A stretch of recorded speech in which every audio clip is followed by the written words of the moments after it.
Onyx ishqibozlari uchun komfort mashinalardan qo'ying degan azizlarimiz uchun kommentariyaga yozayotgan azizlarimiz bor. Biz Onyx topib qo'ydik, yaxshi holatda.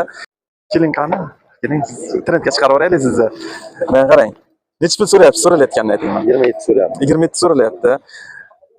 Yomon narx emas, chunki holatiga qaraganda. Shuning uchun uncha mashinangizni yerga urishni niyatimiz ham yo'q, chunki bozorda aylanib yurib biz narx-navo endi bizga begona emas-da. 20 atrofida qo'ysak buni. Ha? 23 qo'ying. Yo'q, 23 qo'ymaylik, men qarang 20 qo'yaylik shuni. 20 to'g'ri kelmaydi. Kesib xudo aytgan qani 23 qo'ymaylik, 21 qilib qo'yaylik bo'lmasa. 22. Ha? 21 emas, 21. Qamayli qarang mana 22 ko'nglingiz 22 ekan, bildik. Shu Instagram bilan YouTubedan arzonni izlaymizdan deb so'rasa 500 ming o'tib berasiz. O'tib berasiz. Yashang. Demak, 21,5 ga bo'ldi. 22 dan 500 kam. Akamizning ko'ngillari o'zi 22 ekan. Akamiz tirikchilikdalar, narxi to'shti kesilgan bo'ladi. 500 ming so'm o'tib berar ekanlar agar bizni obunachilardan telefon qilsa.